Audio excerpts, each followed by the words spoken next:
अस्सलाम वालेकुम defence lovers and welcome to international defence analysis. दोस्तों, गुज़श्ता दिनों तुर्की ने यूनान के 6 F-16 तैयारों को वार्निंग देकर इलाके से निकलने पर मजबूर कर दिया। यूनान के ये 6 F-16 तैयारे जजीरा क्रीटे से उड़े थे और मशरकी बहीरा रूम में उस जगह पहुंच गए थे जहां तुर्क बहरी जहाज रोच रईस तेल और गैस की तलाश में मसरूफ है। व्यूअर्स, तुर्की और यूनान की हालिया कशीदगी की वजूहात, तुर्की को मिलने वाले गैस के ज़खायर और तुर्क सदर के इस बयान पर बात करेंगे जिसमें उनका कहना था कि तुर्की हर किसी से ये कहता है कि वो ऐसा गलत कदम उठाने से गुरेज करें जो उसकी तबाही का सबब बन जाए। यूएई ने अपने F-16 ब्लॉक 60 तैयारे बहीरा रूम में क्यों भिजवाए, इन सब अमूर पर बात करेंगे। So let's start.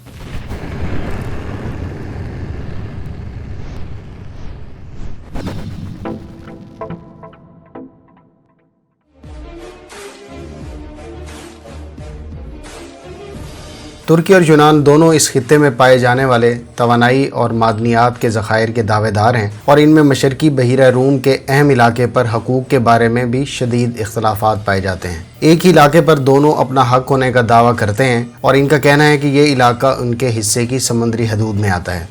रवां साल जुलाई में तुर्की ने बहरिया को चौकस कर दिया था और ओराक्रफ नामी अपने बहरी जहाज़ को तेल और गैस की तलाश के लिए यूनान के जजीरे कास्टलो रीजो के इलाके में रवाना किया था, जो तुर्की के जनूब मगरबी साहिलों से 2 किलोमीटर से भी कम फासले पर है। यूनान का यह दावा है कि इस जजीरे के करीब समुद्री हदूद पर उसका हक है, जबकि तुर्की का ये कहना है कि एक छोटे से जजीरे को लेकर यूनान इस समुद्री हदूद का तनहा हकदार नहीं हो सकता, क्योंकि ये जगह तुर्की की सरहद से भी ज़्यादा दूर नहीं और इस समुद्री हदूद पर उसका हक है। हालिया दिनों में कास्लो रीजो जजीरे पर कशीदगी से इन दोनों ममालिक में लड़ाई होने के इम्कानात तशवीशनाक हद तक बढ़ गए हैं। तुर्की और यूनान के ताल्लुकात कई महीनों से सर्द मोहरी का शिकार हैं। दोनों ममालिक में यूनान पहुँचने वाले तारकीन वतन के मामले पर भी इख्तलाफात थे, जबकि तुर्की की तरफ से आया सूफिया को अजायब घर से दोबारा मस्जिद में बदलने का फैसला भी कशीदगी की बुनियादी वजूहात में से एक है। अगस्त के शुरू में यूनान ने मिस्र के साथ समुद्री हदूद का तयन करने का एक मुआहदा कर लिया, जिससे तुर्की इश्तियाल में आ गया।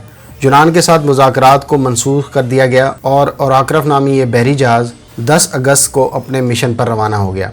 दूसरे दिन ओराक्रफ के बारे में इतला मिली कि उसने क्रेट और कब्रस के दरमियान इलाके में सर्वे का काम शुरू कर दिया है। यूनान और तुर्की के जंगी बहरी जहाज़ ओराक्रफ का साए की तरह पीछा कर रहे थे और इस दौरान तुर्क बहरिया का एक जंगी जहाज़ यूनान के जंगी जहाज़ से टकरा गया, जिस पर तुर्की के सदर रजब तैयब एर्दोगान ने धमकी दी थी कि हम किसी मामूली से हमले पर भी जवाब दिए बगैर नहीं रहेंगे।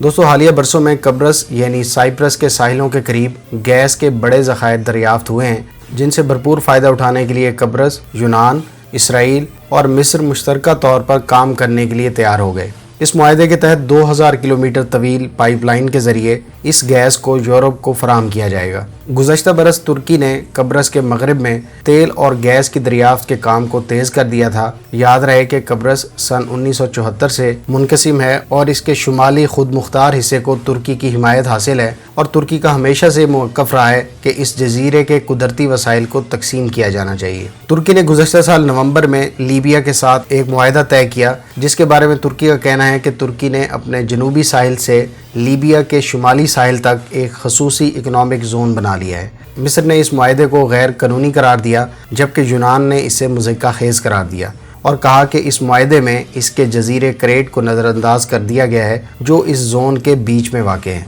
6 अगस्त को यूनान और मिस्र ने भी एक मुआहदा कर लिया और एक खसूसी इकनॉमिक जोन बना लिया, जो यूनान के बकौल लीबिया और तुर्की के खसूसी इकनॉमिक जोन को मनसूख कर देगा। मशरकी बहीरा रूम में पाए जाने वाले कुदरती वसाइल पर कई मुल्कों का दावा है, लेकिन लीबिया में पाई जाने वाली सूरत हाल के बाइस भी खित्ते के मुल्कों के दरमियान कशीदगी में इजाफा हुआ है। तुर्की लीबिया में कौमी मफाहमत की हुकूमत GNA, जिसको अक़वाम मुत्तहिदा भी तस्लीम करता है, उसकी हिमायत कर रहा है, लेकिन मुत्तहिदा अरब अमारात, फ्रांस, रूस मशरकी लीबिया के इलाकों पर काबिज़ जनरल खलीफा हफ्तर को मदद फराहम कर रहे हैं। व्यूअर्स, ये लीबिया के मामले पर होने वाली कशीदगी तवानाई की दरियाफ्त की कार्रवाइयों तक फैल गई। यूरोपीय यूनियन यूनान की भरपूर हिमायत कर रही है और फ्रांस ने आर्जी तौर पर एक जंगी बहरी जहाज़ और 2 रफ़ाल तैयारे मशरकी बहीरा रूम में तैनात कर दिए हैं, जो यूनान के जजीरे क्रेट के करीब मुश्तरका जंगी मशकों में हिस्सा लेंगे। UAE نے بھی ان مشقوں کے لیے اپنے F-16 جنگی فضائی جہاز بھیج دیے ہیں۔ ترکی بھی جوابی طور پر کریٹ کے قریب جنگی مشقیں کر رہا ہے، جبکہ ذرائع ابلاغ پر سامنے آنے والی اطلاعات کے مطابق یونان ترک فضائیہ اور بحریہ پر برتری حاصل کرنے کی غرض سے فرانس سے 18 رفال طیارے لینے کے لیے بات چیت کر رہا ہے، جس میں سے 8 طیارے متوقع طور پر فرانس کی طرف سے فری دیے جانے کے امکانات ہیں۔ اسی طرح سے اسپین اور UK یونان کو فریگیٹس بیچنے پر غور کر رہے ہیں۔ دوسری طرف امریکہ نے فریقین کو صبر و تحمل سے کام لینے پر زور دیا ہے۔ نیٹو کے سیکرٹری جنرل نے کہا کہ اس تنازع کو بین الاقوامی قوانین اور یکجہتی کے باہمی جذبے کے تحت حل کیا جانا چاہیے۔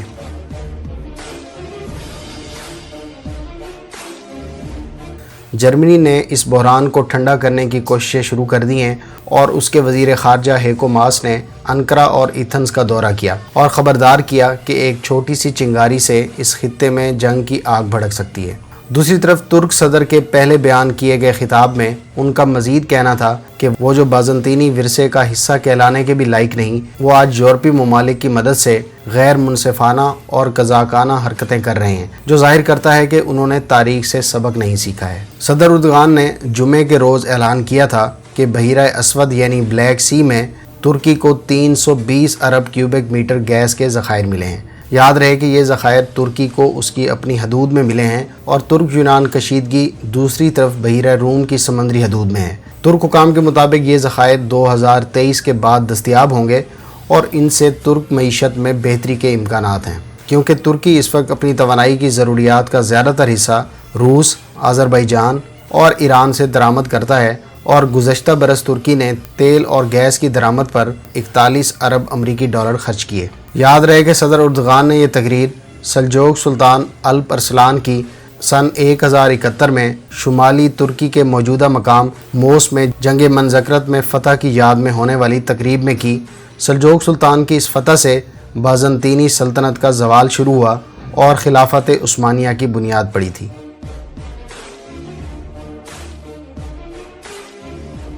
دوستو، یونان کے کئی جزیرے بحیرہ ایجپین اور مشرقی بحیرہ روم میں ترکی کے ساحلوں سے بہت قریب ہیں اور اس وجہ سے سمندری حدود کا معاملہ بہت پیچیدہ ہے اور ماضی میں بھی دونوں ملک جنگ کے دہانے پر آ چکے ہیں۔ رجب طیب اردوغان نے کہا ہے کہ ترکی کسی صورت یہ برداشت نہیں کرے گا کہ اس کے ساحلی اور سمندری راستے بند ہو جائیں۔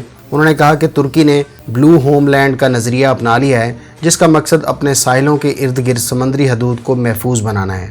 لیبیا اور ترکی کے درمیان خصوصی اکنامک زون اور قبرص، لبنان، مصر اور اسرائیل کے درمیان طے شدہ خصوصی اکنامک زون پر تنازع سے قطع نظر نیا معاملہ کانٹیننٹل شیلف پر کھڑا ہو گیا، جو سمندر میں ساحل سے لے کر 200 میل تک کا علاقہ ہو سکتا ہے۔ یونان کا کہنا ہے کہ ترکی کا سروے کرنے والا بحری جہاز اس کے کانٹیننٹل شیلف میں گھس آیا ہے۔ یونان کا اشارہ جزیرے کوسٹلو ریزو کے ارد گرد کے وسیع علاقے کی طرف ہے، جو ترکی سے صرف 2 کلومیٹر دور ہے۔ یونان نے ترکی سے مطالبہ کیا ہے کہ اپنے بحری جہاز کو فوری طور پر اس علاقے سے نکال لے، جبکہ ترکی نے گزشتہ ماہ یہ کہا تھا کہ یونان کے وہ جزیرے جو اس سے بہت دور ہیں اور ترکی سے قریب ہیں، وہ کانٹیننٹل شیلف میں شمار نہیں کیے جا سکتے۔ ترکی کے نائب صدر نے گزشتہ ماہ کہا تھا کہ انقرہ ان تمام نقشوں کو پھاڑ دے گا جو ان کے ملک کو محصور کرنے کے لیے بنائے گئے تھے۔ ترکی کا کہنا ہے کہ وہ اقوام متحدہ کے سمندری قوانین کی پاسداری کر رہا ہے۔ ویورز، اگر آپ لیبیا کے معاملے پر تفصیلات جاننا چاہتے ہیں تو اس ویڈیو کا لنک ڈسکرپشن میں موجود ہے۔ امید ہے اس ویڈیو سے آپ کو یونان اور ترکی کی حالیہ کشیدگی کی وجوہات اور علاقے میں موجود مختلف ممالک کے کردار کا اندازہ ہو گیا ہوگا۔ آپ کے اس معاملے پر کیا تاثرات ہیں، کمنٹ باکس میں اس کا اظہار ضرور کریں۔ ملتے ہیں نیکسٹ ویڈیو کے ساتھ، اپنی دعاؤں میں یاد رکھیے گا۔ اللہ حافظ۔ پاکستان زندہ باد۔